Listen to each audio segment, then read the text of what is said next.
Hi guys. She's up in the ground.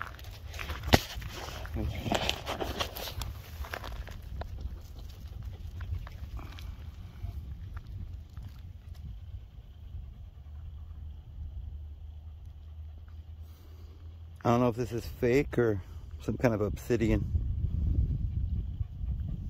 but I'm going to make something out of it. When you find stones out in nature, they're more powerful than the ones you buy on eBay or something. I don't know if there's any more in the area.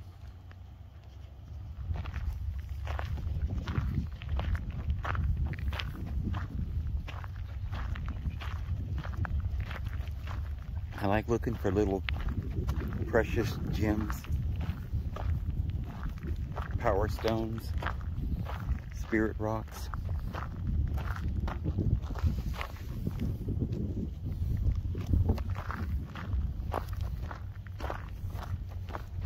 Well, I'm taking the dogs for a walk. I don't know if there's anywhere to walk here. I haven't found a place yet, but I did notice that if I can get around this road and go right, there's maybe a place to get to the river. But last time I was over here, there's a bunch of dogs over here, so if they start barking, I have to pull back because I don't want my dogs to fight with some other neighbor dogs. So we're hoping there's no dogs. We can get around this corner. Hey, come on, back in here. Come on. You can't go in there, that's not your property. Come on, silly. Yeah.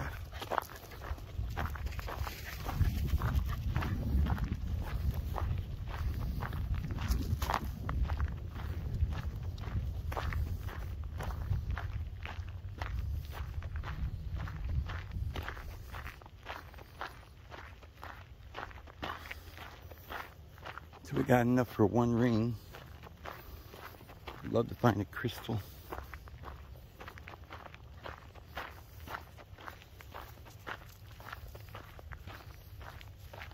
don't see any dogs yet.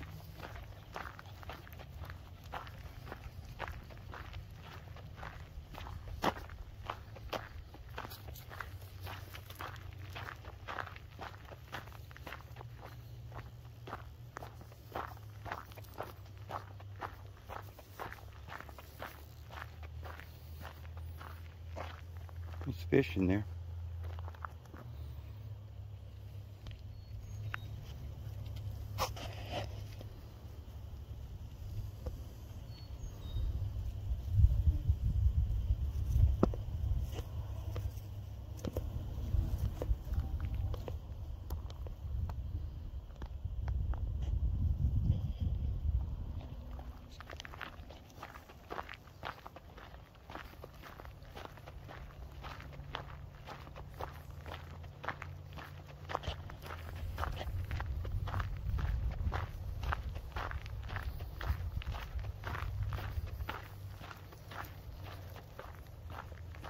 Flowers coming on. Spring's here. Pretty yellow flowers. Little white flowers, little white daisies.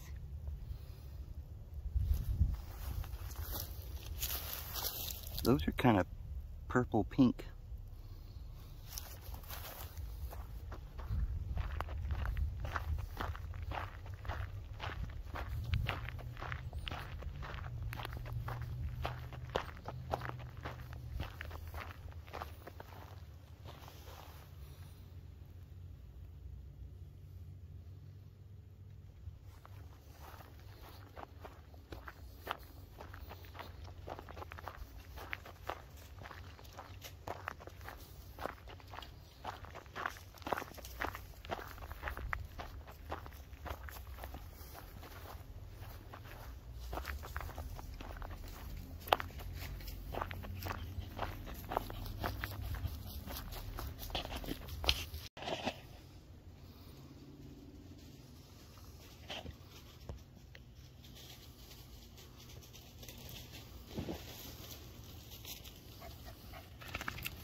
Oh, a big old snake went down in the water there.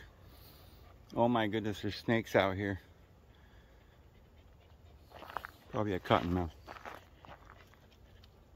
Man, that deer scared a bunch of snakes out of there and they went into the water. This is a wildlife refuge.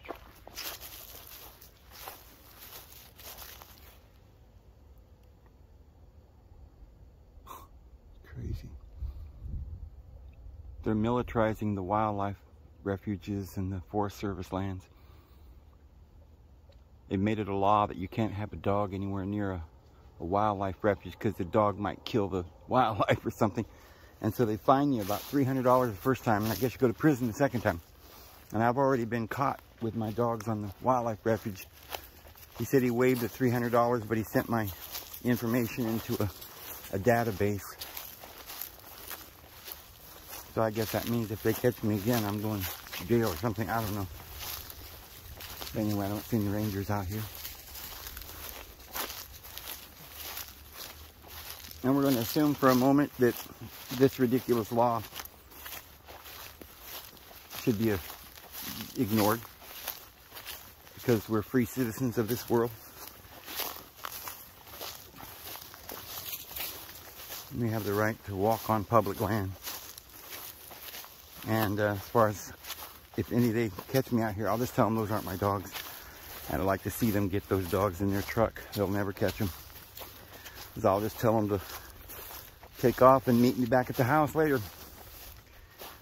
So I ain't got no worries. But anyway, this is wildlife refuge, so at least I'm not on public land, or I mean, I'm not on any private land.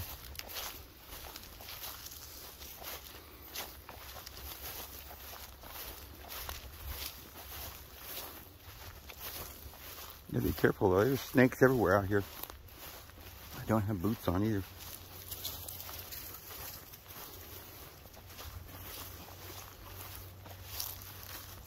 Snakes somehow hear you coming. I don't know if it's the vibrations on the ground or what, but they get out of the way. That's why people don't normally step on snakes. So I'm not really too worried about stepping on them. I just don't get my hand behind a board or you know, if you find a piece of metal or a piece of plywood on the ground or a board, you be very careful when you pick them up. You don't stick your hand underneath rocks or anything. Uh-oh, it's wet. Swamp. We're getting down here. Yeah, I live right next to a park. Stop. No voter. It's kind of like that movie, The 100, you know, and they were going into the, after the world was, you know, had all these signs, said hazard, biohazard, no trespassing, you know, landmines ahead, that kind of thing. This is what we're living in. We're living in a Nazi, you know, talk about the Ukraine being controlled by Nazi, you know, what? Well, we're all being controlled by them. Everywhere. They've set up the walls, built them around us. So we'll see what we got here. Looks like we're going to be able to walk all the way to the river. The lake, or whatever they call it. I don't know if it's a river or a lake. Well, I see some goons or some, I call them pelicans or swans or something white over there. I'm going to go slow so I can get a picture of them. Now they're going to fly, so they'll hear us. I know they will. They're very, very cautious birds. So I'm going to go ahead and put this on focus in.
like that muddy water.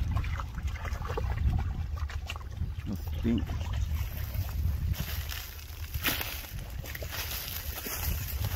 There's a lot of wildlife through here. Deer. Oh.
You'll get, honey, don't go out there. You won't get out of that mud. No, that's muddy. That's bad stuff. This must be like little islands back in here. It's like swamp. We're in a swamp. These dogs want to get over there to the birds. You can't get out of that.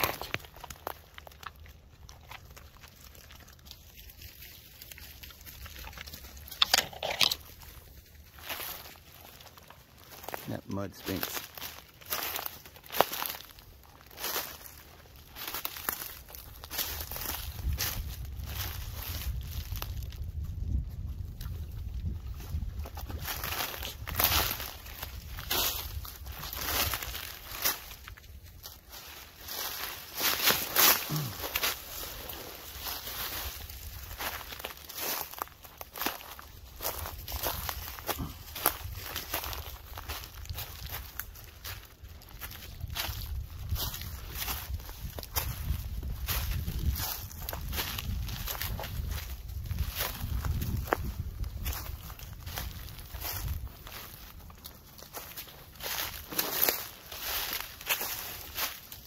I guess people come down here and drink sodas.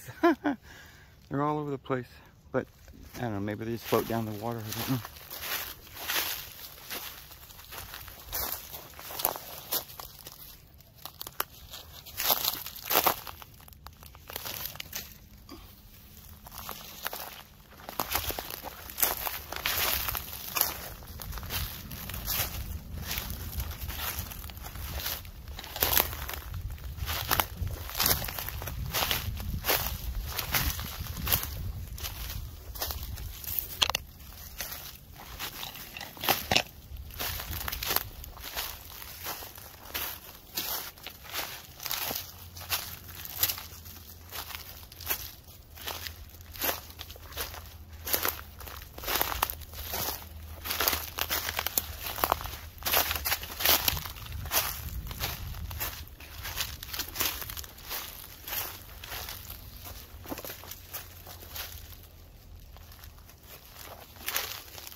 So guys, I'm gonna talk over this.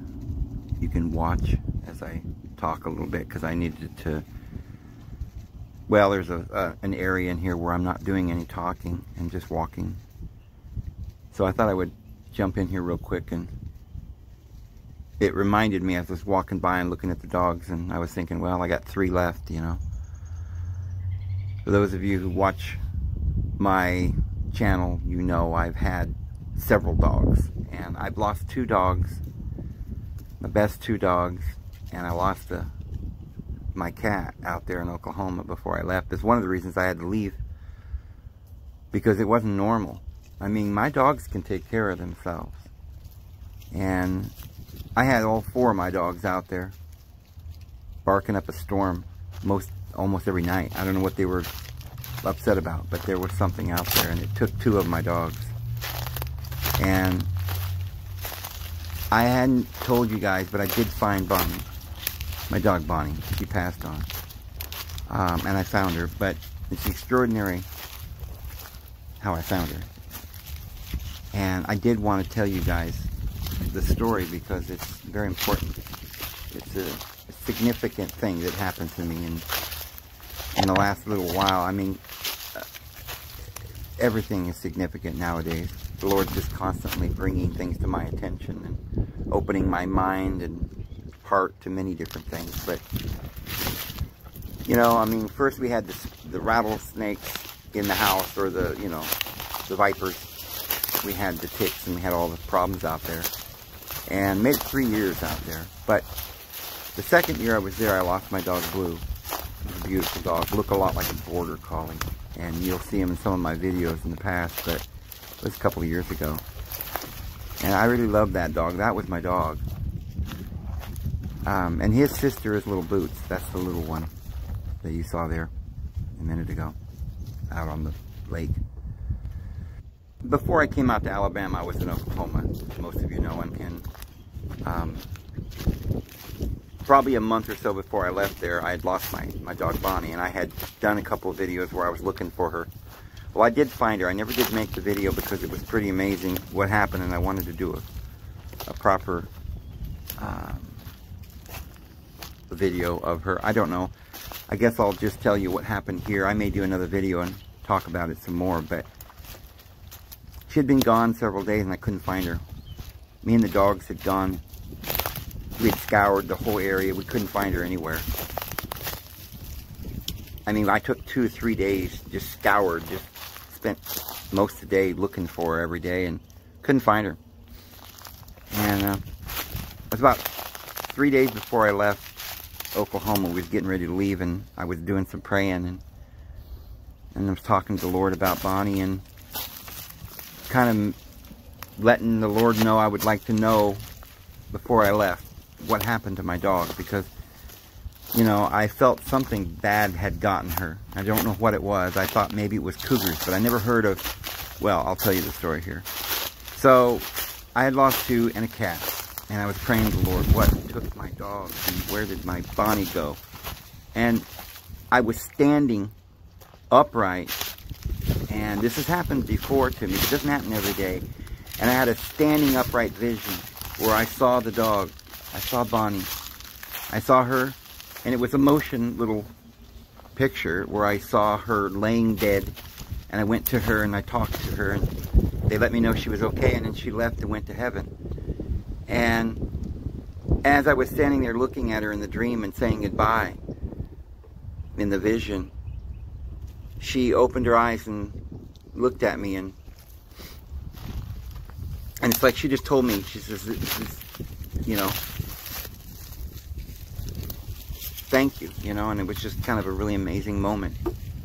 And I cried a little bit, and it was just touching. And then as I was standing there, it's like telepathically, I was just shown exactly where she was. Like, I could tell you exactly where Bonnie was. It's a bamboo. You want a bamboo?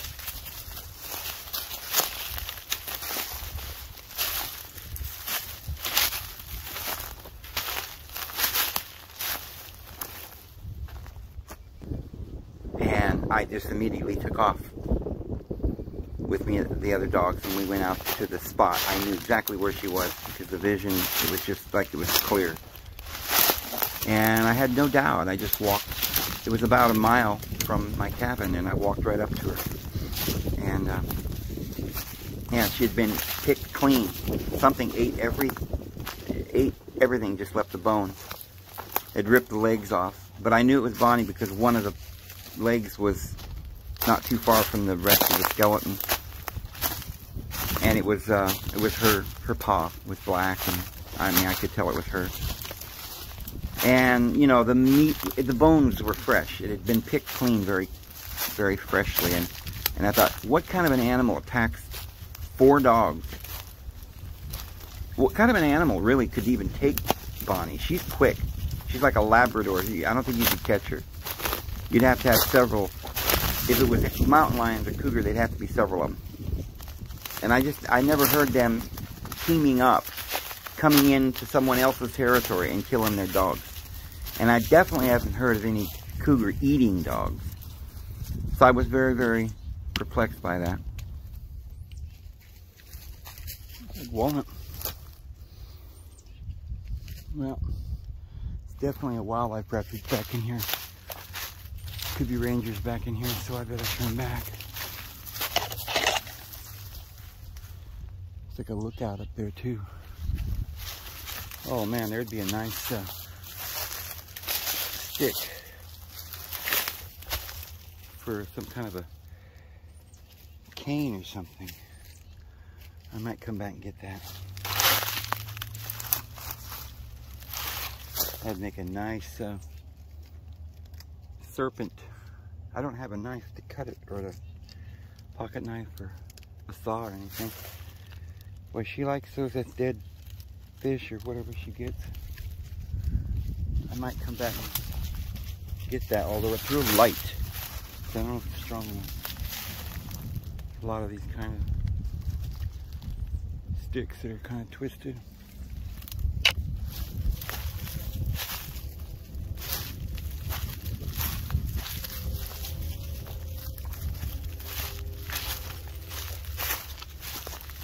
But I did find her, and there's more to the story, guys, and I will tell you the story later, what the whole thing and what it meant and what the Lord was telling me about that. But Bonnie's okay. She's on the other side now. Anyway, back to this beautiful day here. Coyote down here.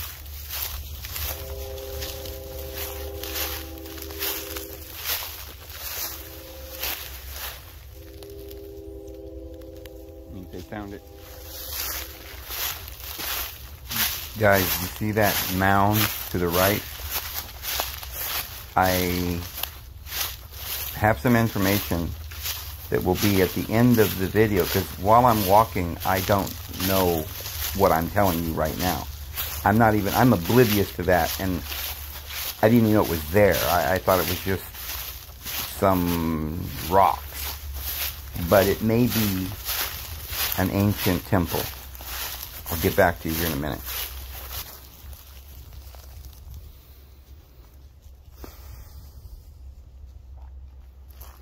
I don't know what that is.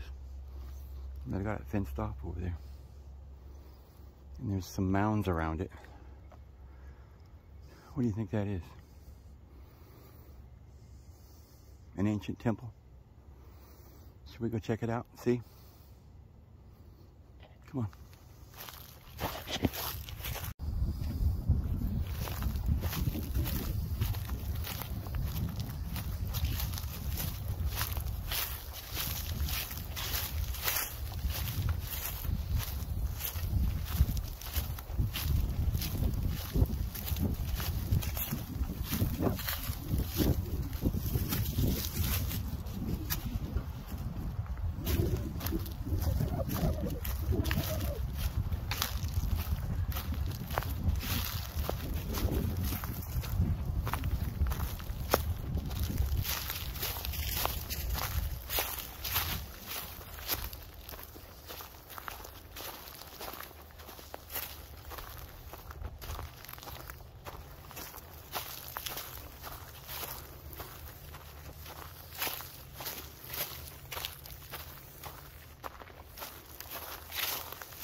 gotta be something. It's all fenced off. And they claim it's a wildlife refuge, but I think it was just protecting this big old ruins. They don't want us to find out what was here.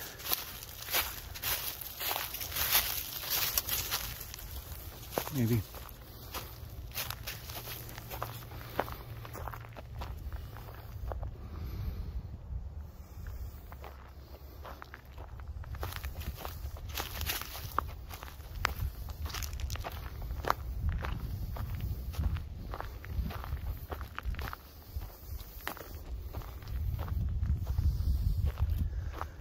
What's that?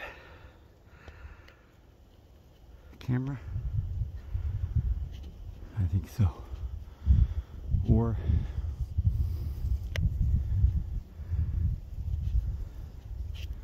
there's something buried under there. And there's vents coming out.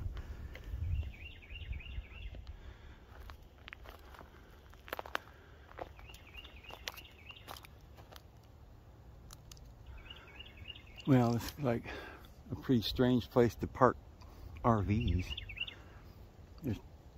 These are plug-in outlets. But I wonder what used to be here. You think they made this pile of dirt here so they could hook RVs up? I don't think so. I wonder what this was. We better get out of here though.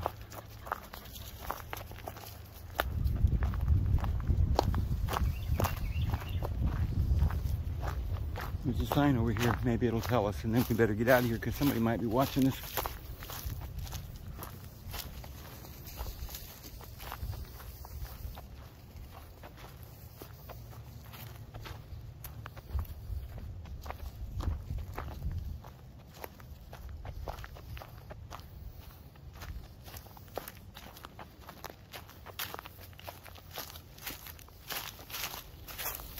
Well, this is a Fort Harker, constructed by the Union Army in the summer of 1862.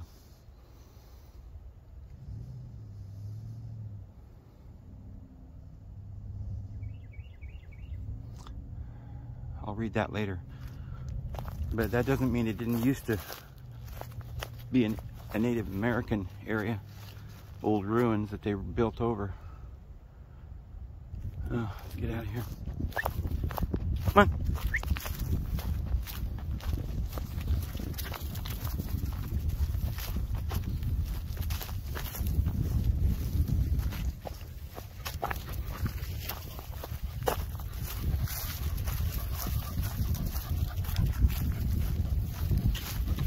All right, let's get home, guys. So I started by looking up this Stevenson Railroad Depot Museum because I don't know where I read it. It might have been on that sign that we just looked at, but somewhere I saw where the museum has Indian artifacts, and that's basically where I'm at. So I'm thinking, okay, if they've got Indian artifacts, then maybe we could find out if they found these artifacts at this location where these, what looks to be like old Indian Native American ruins that we just seen. Because they're saying it's just a fort. But, so the first thing I notice is that it says the Stevenson Railroad Depot Museum is located in downtown Stevenson, Alabama, situated between the tracks of two major railroads. It says the museum houses a collection of military, agricultural, Indian artifacts, railroad, pioneer life, and local memorabilia. So I knew there were Native Americans in the area. And then I also remembered that just a couple of miles down the road, the other day we saw this cave called Russell Cave, and it was miles into the mountain, and there was just like a river, and we went back in there. This was like a couple of weeks ago we did this video. And there's literally some excavations going on by the Smithsonian. They found all kinds of Native American artifacts, and they say it goes back perhaps 10,000 years, you know. Now, the last Native American civilization that was here, they claim ended around 1500. And it lasted for about 1,000 years. And it went up the Mississippi River and all up through Georgia. And I remember thinking, well, there's all these mounds, and most of them, when they first got here, they plowed them under. So we don't have very many of them left. We talked about the one by St. Louis. You see the pyramids. There's some ones here in Alabama, and I'll show you that in a minute. There was basically a vast civilization with interconnecting roads, a system evidently of tunnels, because you've got to see this tunnel. I'll show you a clip of that too. But these pyramids, some of them were as large as the ones in Egypt. And as any civilization is wont to do, they always have these buildings, like these huge mountains, and underneath are these caverns, and they go all over the place. It's a system of caverns and a network. They were like underground people. Remember, this goes back 10,000 years. Now, these other modern natives, they don't remember any of this. This is their history. It tells about it in their historical oral traditions. But they didn't witness these things. They're left only to interpret the esoteric wisdom that their ancestors left. But they said that their people came from under the ground, and others came from the stars. There's always the star people, and then there are the undergrounders, or the devils, the ones that are like giants. They talk about them as giants, and they were ruthless, and they would demand blood sacrifices, the ones from the ground. But it's very obvious that this area here in Alabama is a mega area for Native American artifacts, temples, cities, villages. This was a vast civilization. I would suspect if it goes up the Mississippi, it goes from St. Louis all the way, or I should say New Orleans, all the way up to Chicago. And on both sides of the river by hundreds of miles, all the way to the coast. And we know that they're vast. We still, like I said, they bulldozed these things over. The farmers did. Because all they were interested in is profit. They killed all the buffalo, every one of them, every last one of them, except they saved one somewhere, and now we've got a herd of them up here in Yellowstone, right? Like a museum of actual animals that we've caused to become extinct, right? And we're sitting here, all we've got left is these museums. We wiped out the entire civilization. So, you know, by the time 1800 came along, we didn't know they had a civilization, because they were refugees running around living in tents. This was a vast civilization, and I'm sure it went on the east side of the Mississippi all the way to the across the mountains, and there were various states and groups and tribes, but they had a system of communication and cooperation. They sold and bartered between each other, the different tribes. They knew who they were, and they had their ancestral traditions going back all the way to the beginning. And they lived here at least 10,000 years ago, and continuously. And so their history is continuous. But it's because of something that happened around 1500, I would say something to do with Montezuma, the conquistadors, and Columbus, and all these people came over here and massacred them. We know the stories. And they didn't tell us, they didn't write down the history very clearly. I think by the time Columbus got here, and I forget the other guy's name, Coronado and everything, they were looking for the 7 cities of gold. So they knew it was here. They never found it, because these civilizations just deteriorated within. They ran them out, killed them with smallpox or whatever, and within 50 to 100 years, this jungle that you find in this area, this humid, almost you know, almost tropical area. It's like a jungle. The trees grow up within 50 years. Whatever's down there is gone. You'll never see it again. Same thing with the Amazon. They've now done infrared viewing, camera viewing, and they can see with the infrared that the outlines of buildings under the ground, but the dirt's covered it. The trees have grown up and dropped their leaves and the branches, and they made mulch, and the dirt piles up, and they're below the surface, but they can see it.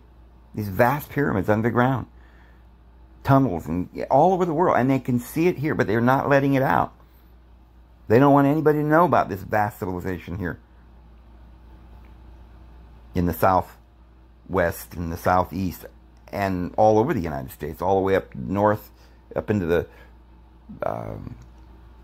Great Lakes, and up into Canada.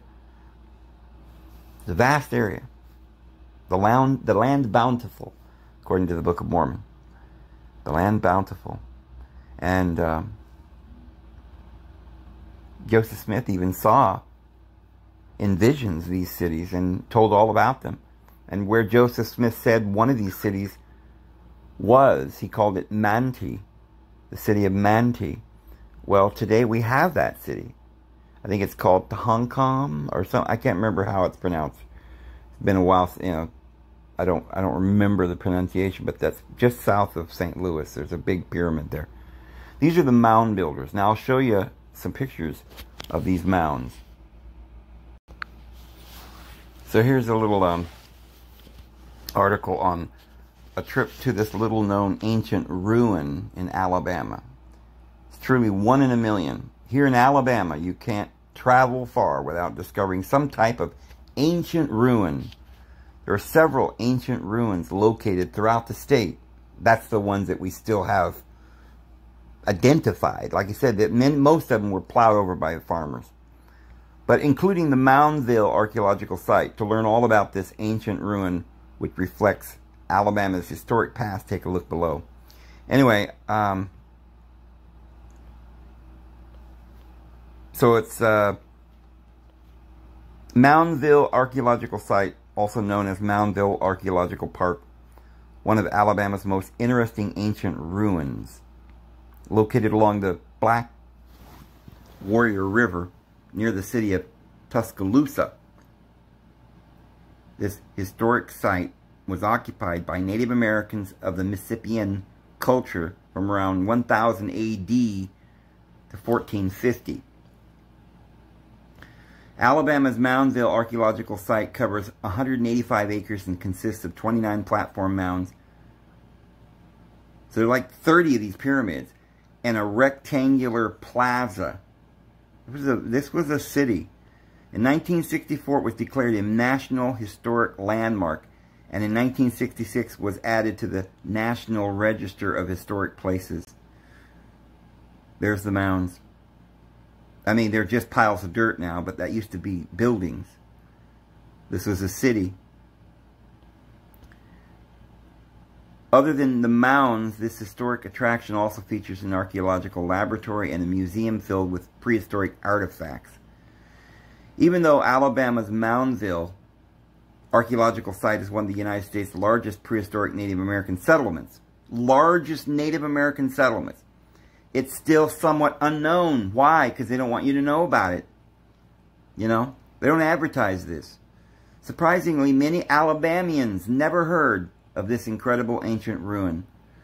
See these mounds? They're just piles of dirt. That's why I wonder that if what we saw today was just originally a mound that they just redid and made a fort out of it. Because I did some research, and they did build forts on top of ancient Indian ruins. They would use the Indian ruins and build on top of it. So this is something the military did all the time. Remember that place I took you guys to a long time ago, and I did another video about it just, I think a couple of weeks ago, where I was in New Mexico, and I went and I saw that big rock with the paleographic Hebrew Ten Commandments written in paleographic Hebrew. It's supposed to be dated to 106 BC, and we went up the mountain, and I told you the whole story. There's all these petroglyphs everywhere, all throughout New Mexico, and we talked about that. But I now have found that every one of these ancient ruins are either behind a military installation, behind fences that they claim you'll go to prison for 5 years if you go beyond it, or they'll shoot you down. You know, it's a military base. I don't know what kind of trouble you get into. Some of them are parks where they have rangers, and they got guns now. Even the wildlife refuge rangers have bulletproof vests, and they're loaded. They got armored vehicles. They're all over the place now. And this is long before the Civil War. They've been, every time they found these ruins, they would build around it. Now, I believe they did so because they knew the importance. And the elite, or the lizard people that run the world, whatever they are, insectoids or whoever coming up out of the bottomless pit, whoever it is that run this world and always has, the God of this world, his military are there to protect this area, but not to protect it, to protect their secrets. These underground people, these evil people, they still have entrances, and they're roped off. You can't get in there. And you find them over in the Grand Canyon. There's caves, and they won't let you go in there. There's rangers, they've got cameras and stuff, and bars on the openings. They won't let you go in there. You won't just be fined, you'll be imprisoned. So, the fact that they built a fort there seems like, not only out of convenience, they would do it on an already raised area, or an area where there were walls, because we're talking about way back in the Civil War. It was probably still visible as a Native American ruins, a city. I mean, yeah, there was dirt and things falling over. Sometimes people didn't recognize what they are, but the military knew. They were told, they were briefed, and they always set up the garrisons to protect these areas. Whoever has access to the underground, these are the ones that they're grunts. They're working for the elite demonic deities. So we know then every one of these important areas are being guarded by military, and there are some very crazy, you know, Ben Dinoon, Israeli news talked about Yellowstone having people, there are people being taken. He said something about aliens, and I've been hearing about this. They've been doing this for a long, long time. They just come and snatch you away, They snatch you away and take you down somewhere in a mountain, in a tunnel or whatever. They eat you, they make sacrifices out of us, or they take you to their ship or something and breed you, or so, who knows? Use mind control, MK Ultra mind control on you, and take you to their subjects, their elite, you know, puppets, and maybe they do rituals, and who knows? I don't even want to speculate, but this is definitely going on. And so anytime you see some harmless little mound out in the middle of nowhere where there's a big sign, and you know, you're not allowed to go, and you can only just walk over there and take pictures, but you're not allowed to, you know, do anything or dig or be there without government watching you. That is a sacred, not just a sacred place. It is a place that they don't want you to know about.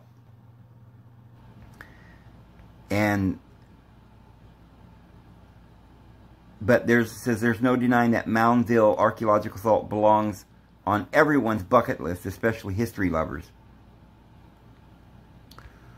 So, now let me show you something else here. So, I just wanted to show you, this is just a few miles from here. This is Russell Cave National Monument. It says it's in northeastern Alabama, close to Bridgeport. It's actually closer to my town, it's just a couple miles.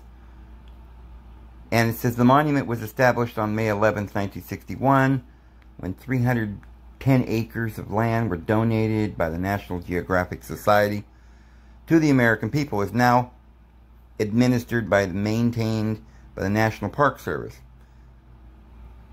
But what I want to show you, it says it's an exceptionally large main entrance. It was used for thousands of years as a shelter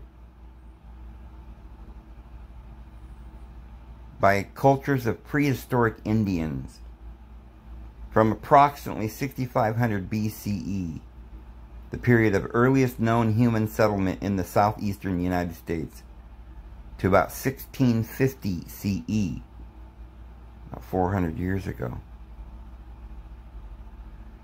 and the period of European colonization. It is believed to have primarily served as a seasonal winter shelter. Yeah, how would they know? I mean, these people think they know everything. But they found all these pottery and all this stuff there. That's how they know that there were these native peoples there. But it says it's 7.2 miles long, the caves. Third longest mapped cave in Alabama. It's ranked 90th on the United States long cave list. Yeah, I'm keeping that cave in mind, guys. But, yeah, it's basically, I'll show you. I don't know if this has got the pictures. That's one picture. I'll show you a quick picture. So, this is the cave. Now, that's, I went there the other day, and I don't know what all that is down there. The water's not that deep. I don't know if that's mist or what, but we went and we saw all this. This is definitely an area where they're doing archaeological digs. It's real pretty. Prehistoric cave shelter.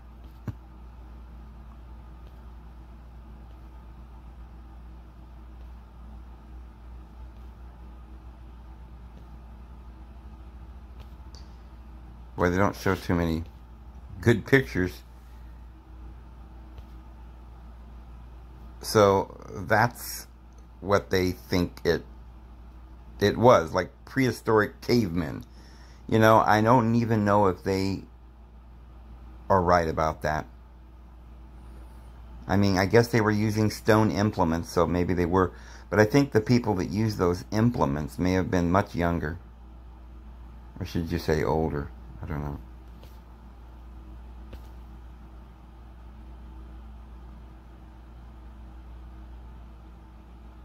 That does look like the cave. I was in there. Let me see if I can find something else. So, here's some pictures of this cave.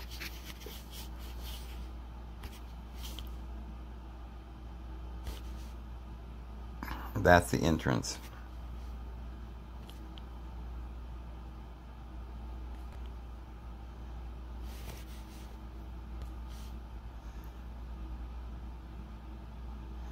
Pretty cool back in there.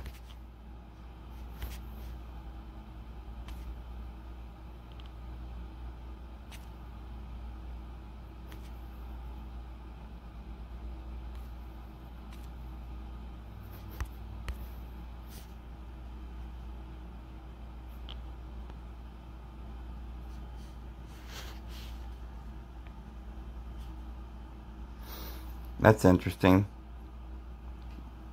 That Native American right in the middle of the picture's got a big cross. It's interesting how they portray them. Anyway, guys, I'm going to just go ahead and go. I just thought you guys would enjoy hearing about some of these ancient ruins. I would like to do more investigation and take a look at these mounds all over the place. And I actually might end up going back in this cave all the way. I'm going to have to get some lighting and some gear. Anyway, I will see you guys tomorrow. Have a good one.